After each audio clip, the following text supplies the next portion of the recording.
things, you know. Oh my god, look at this big green foamy thing I get. Amazing. Thank you. Look at that. Thank you very much. So, like, I've been to Toronto I'm glad. twice. Oh, good. For TCAF. Yeah. Right. I think it's fucking awesome. It is amazing. Is like you could not be more polar opposite than where I grew up. I'm sure. Yeah, I'm sure. But the most fascinating part about Canada to me was as soon as I got, Canadians are so nice, right?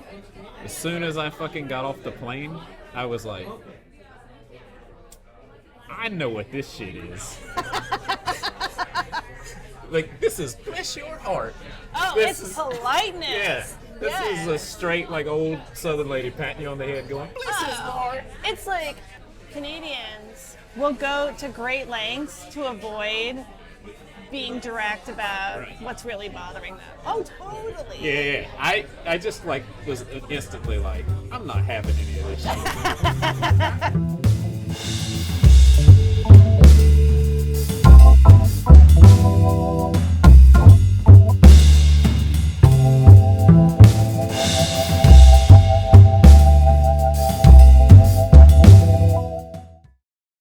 So I grew up in Toronto, Ontario, and I had a friend when I was a kid who was a fabulist.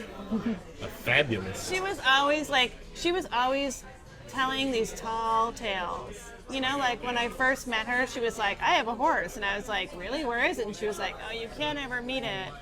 It's in a secret place, and only I can go and see it. And I was like a very naive kid, so I was like, damn, you have a horse that no one else can see? And it took me some time to be like, wait a second, like you're making this up. And then, but I was like maybe one of the few people who was like totally okay with that. Right. So we would play games that were all like I'm a golden retriever, you're a gerbil, we're on this adventure. Like all of our games were like really weird mismatched pairs of animals having adventures in the backyard. And sometimes we would do like our version of fan fiction, which we would take The Secret of Nim and then take various characters and like play out. That movie scared the shit out of me. It's a really scary movie. Like, I was like Secret of Nim, Dark Crystal. Yes. Oh my god. Terrifying. So that for me was like that was the introduction, but I didn't think of it as being creative. I just thought of it as like, this is what I love to do. Like, I didn't want to play Barbies or anything. I just wanted to do that. And then when I was always kind of writing in a diary, like weird revenge stories and stuff and diaries and stuff, but when I got to high school, it was, like, I think in part you could say, like, did I become a writer because I was just incredibly unpopular? And like I kept to myself, and so because I was kind of not necessarily of my own choice, keeping to myself, so I was writing in a diary all the time. Yeah. And then it just kind of became more and more that, like, where the diaries turned into bad poetry. Not that I would say that at the time, but like poetry. And I was really into like literature and reading.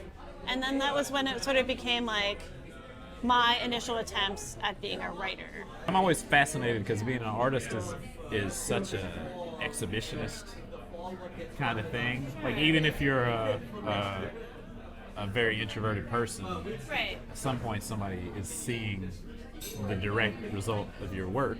Yeah.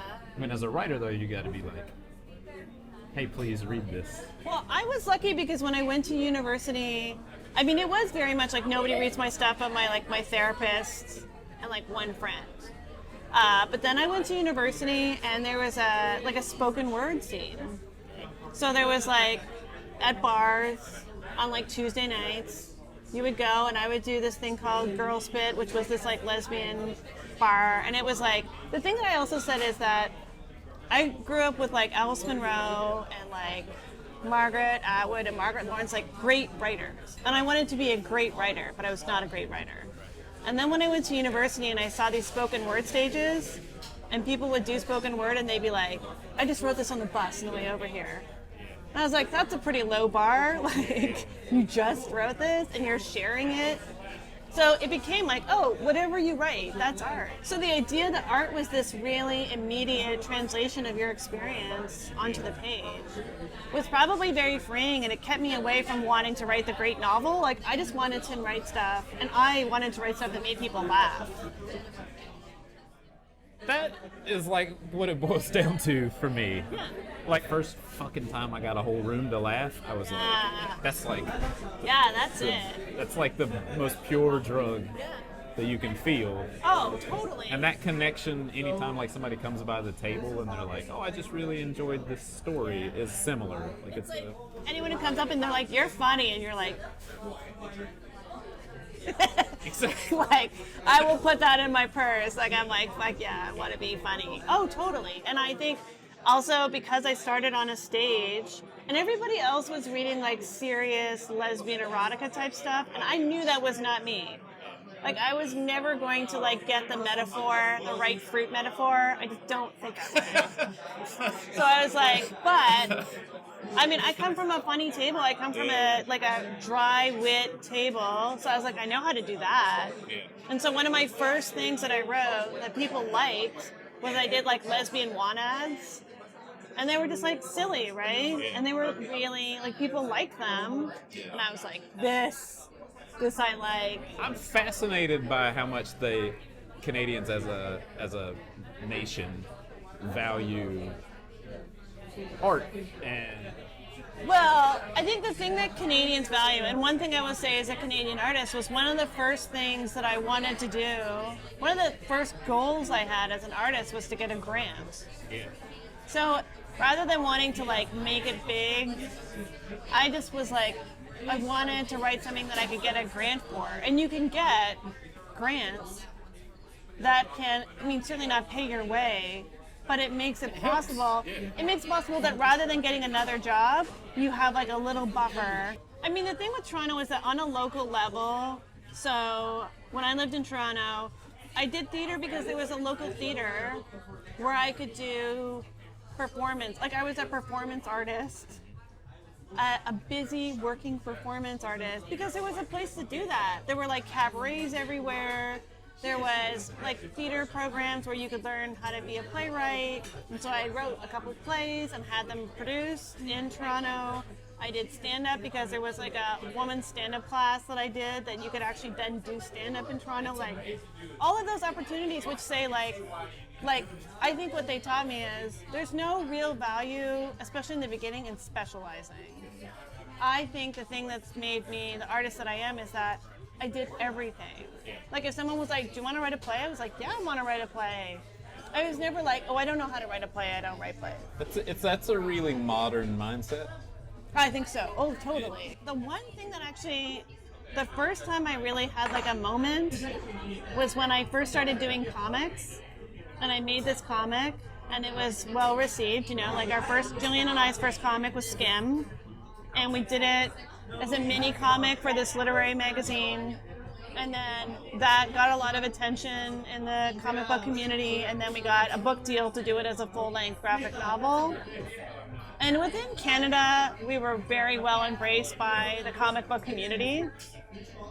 But it was the first time I felt like I was walking into like a room of professionals, and they were kind of like, where did you come from? And I was like, hi, I formerly worked in theater.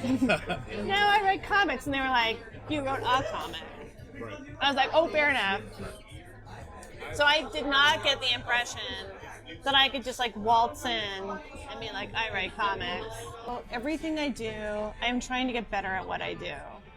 And so I truly don't think of the audience. I try to think of like the writing challenge that I have before me. And like going from graphic novels to like mainstream comic books was a huge challenge. Because I just thought of it as writing. I never thought, oh, it's 22 pages. And it's 22 pages times 6 times 2. Or it's 20 pages. Right. Or it's 20 pages. Best is when you are short one on accident, but Right. when you're long one, it's like, God. When you're long one, you're, oh my God. But when you're short one, you're like, amazing. Yeah, exactly. No problem. I just take this and I shift everything down. Everything's awesome. That shift though, like doing monthly stuff, That sounds a lot more like I made this poem up on the train. Yeah, I mean, it's really a totally different way. Like, and I will admit, like, my first stab at it, I was so heavy-handed. It was so, like, labored. Yeah.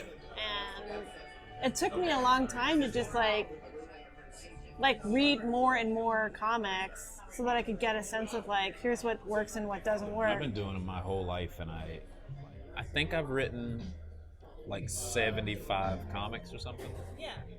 That I didn't draw. And I just now feel like I'm good. I mean... And I'm probably not good. I mean, I think also, like, this is the amazing thing about comics, too. It is possible to be on top of your game and still be bad. Exactly. Especially because it goes out, right? Right. So with a graphic novel, you can sit and look at it and tinker and stuff like that. And with comics, like for Marvel, I will be like in the car doing my lettering, like, because they're like, they need it now. And you're like, okay, so you're like, you know, opening the thing and shifting it, opening it, and writing it by hand, and then opening it and moving it around. And I can't see the whole page. I'm just praying that a whole page works. A lot of people can do one good comic. Right. But then when you get thrown into the monthly fire, Right. It's like, you gotta have a well. Like that, Yes. you know? Yes, you Because do. like shit like shifts and moves so Yeah. fast and so strange. It is literally like the difference between maybe like basic training and actually being in a war. Right. And you can't do the same thing every time, but that is what's like hardwired into your brain, is like one story. And so you have to kind of fight that one story a little bit and like push yourself outside of, like, it's funny to me because I can see the difference when I've already had a good story versus when I've really had to like grab for a story. Just like, I don't know, other people can see the difference, but there's definitely a side of me that's able to like just jump outside of my brain for a bit and be like, think big instead of, or like think specific outside of what you already know. Like try to think outside the box a little bit. That's really good advice. Versus when you're like, I don't have an idea, so here's my idea. Versus like this X23 thing I'm doing now, I was in France. And so I was kind of outside of my world and kind of just like, I was walking around streets that I had no idea where I was, and so I was constantly kind of refiguring stuff out. And so when it came time to pitch, I was like, I pitched something that I would never have thought of if I was sitting in my living room.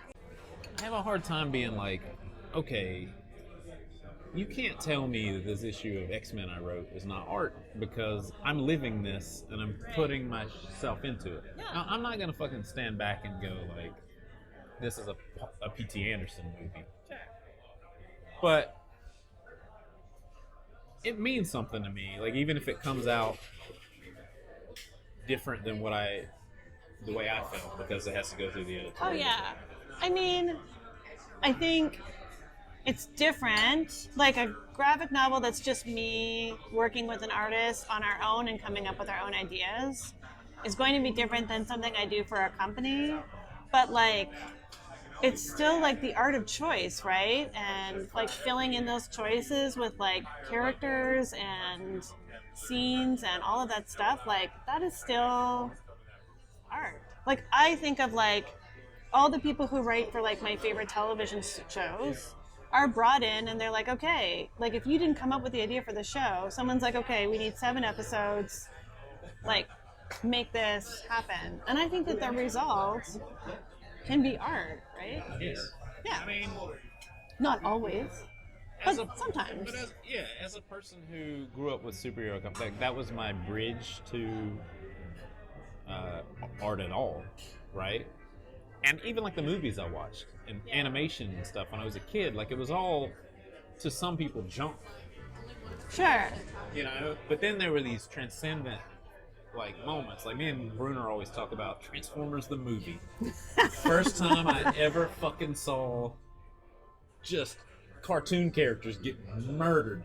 And I was like, Right. there's consequences to this Right. shit? Like robots are dying? You're like, wait a minute. What is Optimus Prime doing? I don't And he understand. stayed dead? I was like, what the fuck is happening? I kind of love that though too, and I feel like that is another thing. Like, I feel like the thing that I love when there are rules to things that everybody expects one thing to go down. Like when you're like, no, this is what happens in comics, or this is what happens in movies. The hero is going to win. Like, don't worry about it. The hero's always going to win. And I love when that gets like